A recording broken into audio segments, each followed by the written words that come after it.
Bienvenidos, mi nombre es Mederick y este es A Message from Med. La semana pasada, Med y yo estudiamos el 16º capítulo de Primera de Samuel. Conocimos a David y aprendimos que Dios lo ha escogido para ser el próximo rey de Israel. David también ha estado ayudando a Saúl con un espíritu maligno. En este capítulo, los israelitas de nuevo se encontraron con los filisteos en el campo de batalla, pero un guerrero hizo un gran desafío. ¿Podrá Israel vencer a los filisteos de nuevo? Los filisteos se reunieron en Soco, que estaba en la frontera del territorio de los filisteos y el territorio de los israelitas. De repente salió un guerrero de Gat, Goliat, que era un gigante. Él quiso hacer un trato con Israel en el cual cada ejército escogiera un guerrero. Ellos pelearían y el pueblo del perdedor serviría al pueblo del ganador. Goliat medía entre 2.5 y 3 metros. Además, su armadura pesaba entre 68 kilogramos y 90 kilogramos, lo cual significaba que además de su gran altura, Goliat era un hombre fuerte. El gran peso de sus armas también indican que era un guerrero de habilidades excepcionales. Al escuchar esto, todos se llenaron de miedo. Aquí vemos un cambio en Saúl. En el capítulo 14 el texto dice que donde quiera que iba, salía victorioso. Aquí el texto regresa a David, quien probablemente seguía siendo un joven de menos de 20 años y estaba cuidando las ovejas de su padre. Los tres hermanos mayores de David estaban en el ejército de Saúl. David, como era el menor, iba y regresaba del campamento para cuidar las ovejas. Un día Jessé le pidió a David que fuera al campamento porque quería saber cómo seguían sus hijos y para llevar alimentos. Aparentemente el trabajo de David tocar para el rey Saúl solamente era de medio tiempo y Jessé aprovechaba los viajes de David para mandar alimentos y saber cómo les iba a sus hijos. Cuando David llegó al campamento, los ejércitos se habían formado para entrar en la batalla. David fue para preguntar por sus hermanos cuando escuchó cómo Goliat había desafiado el ejército israelita, y también vio cómo los israelitas se echaban a correr llenos de miedo. Los soldados comentaron que Saúl había prometido que el que venciera a Goliat tendría muchas riquezas y se casaría con su hija, y que su familia no tendría que pagar tributos. Eliab vio que David estaba hablando con los soldados y los reprendió diciendo que David solo había ido para ver la batalla como un espectador. David se apartó de su hermano y siguió averiguando acerca de la situación. Saúl escuchó que David había dicho: ¿Quién es este filisteo incircunciso para provocar al ejército del Dios vivo? Y mandó a llamar a David.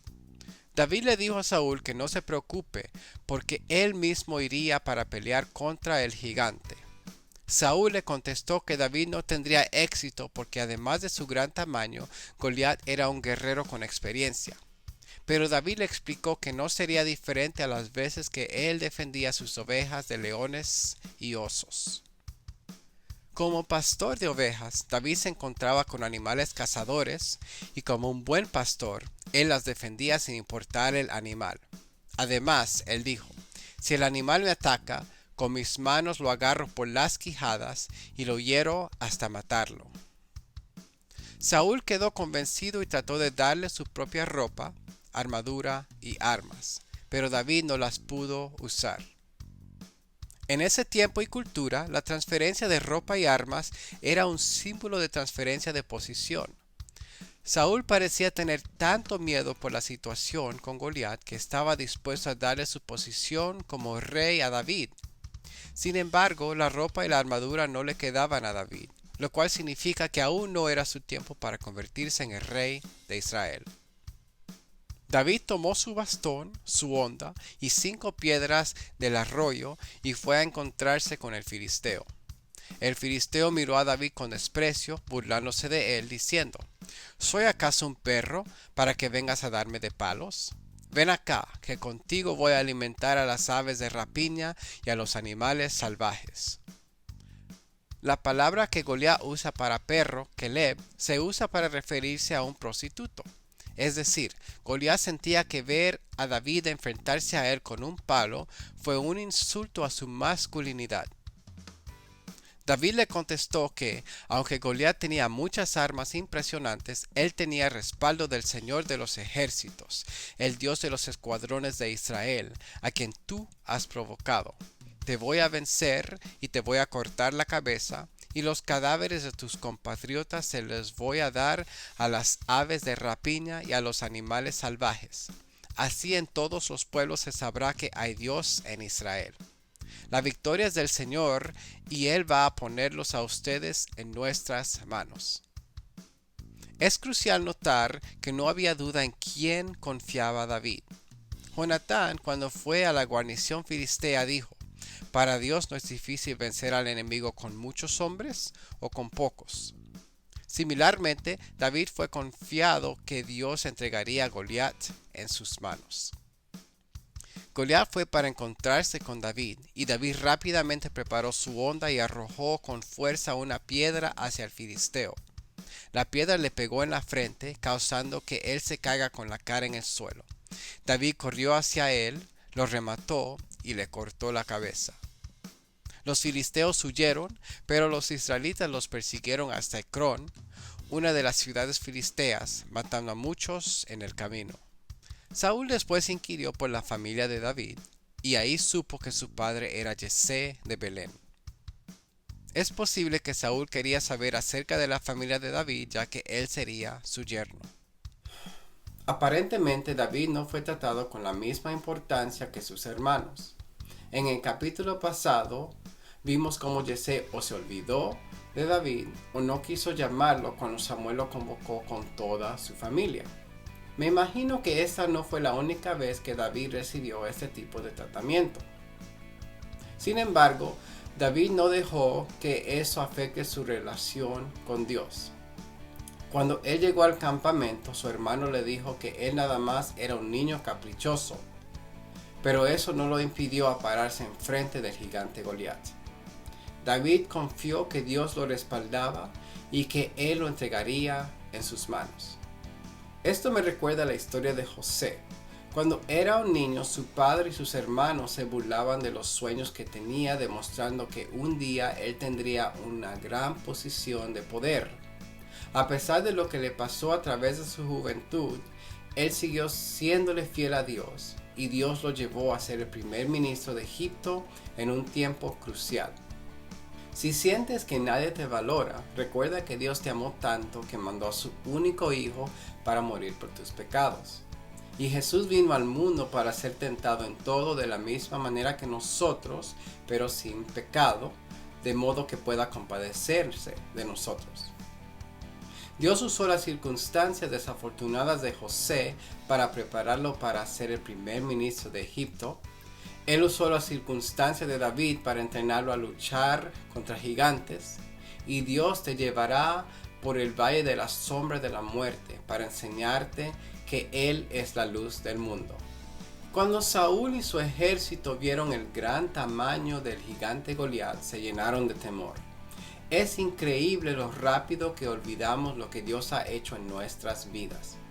Cuando Saúl empezó la guerra contra los filisteos, solo él y su hijo Jonatán tenían armas, mientras los filisteos tenían armas hechas de hierro. Era muy aparente que la victoria venía primordialmente de Dios. En el capítulo 7, Dios lanzó fuertes truenos que atemorizó a los filisteos. Después, en el capítulo 14, Dios hizo que la tierra tiemble y eso causó un pánico en el campamento de los filisteos. Aún así, Saúl se ponía nervioso cuando veía que él no podría obtener la victoria. Sin embargo, David, cuando vio a Goliat, inmediatamente supo que Dios lo podía vencer fácilmente. Yo vengo contra ti en el nombre del Señor de los ejércitos, a quien tú has provocado. Te voy a vencer y te voy a cortar la cabeza. Así en todos los pueblos se sabrá que hay Dios en Israel. La diferencia entre David y Saúl no era su capacidad, sino su fe. Saúl pensó: mi altura es menor que la altura de Goliat, así que yo seré vencido.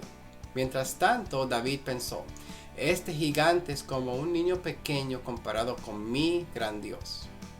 La pelea entre David y Goliat es similar a la pelea de Jesús contra Satán. David era un joven sin mucho entrenamiento militar, quien se atrevió a enfrentarse a un guerrero profesional. Solamente iba con un bastón y una honda. No parecía tener una gran probabilidad de salir victorioso.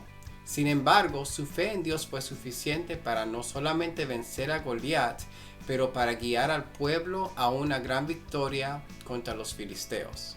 Similarmente, Jesús nació en un pesebre y no tenía ciudadanía romana ni fue un gran fariseo. Al ver que él se enfrentaba a los pecados no solamente de los que vivían en ese tiempo, sino también a los de nosotros, quienes vivimos 2000 años después de su muerte y resurrección, uno pudiera pensar que no podría con ese gran gigante. Pero él sabía que como la transgresión de uno solo vino la condenación, por la justicia de uno solo vino la justificación de vida. Como por la desobediencia de un solo hombre fueron constituidos pecadores, por la obediencia de uno solo muchos serán constituidos justos. Y como el pecado reinó para traer muerte, también la gracia reine por la justicia para darnos vida eterna mediante Jesucristo nuestro Señor. Así como la victoria de David sobre Goliat trajo libertad a los israelitas, la muerte y resurrección de Jesús nos ha liberado del pecado y nos ha dado la dádiva de Dios, que es vida eterna en Cristo Jesús, nuestro Señor. Así que no olvides que ni la muerte, ni la vida, ni los ángeles, ni los principados, ni las potestades, ni lo presente, ni lo porvenir, ni lo alto, ni lo profundo, ni ninguna otra cosa creada nos podrá separar del amor que Dios nos ha mostrado en Cristo Jesús, nuestro Señor. Muchas gracias, Dios te bendiga.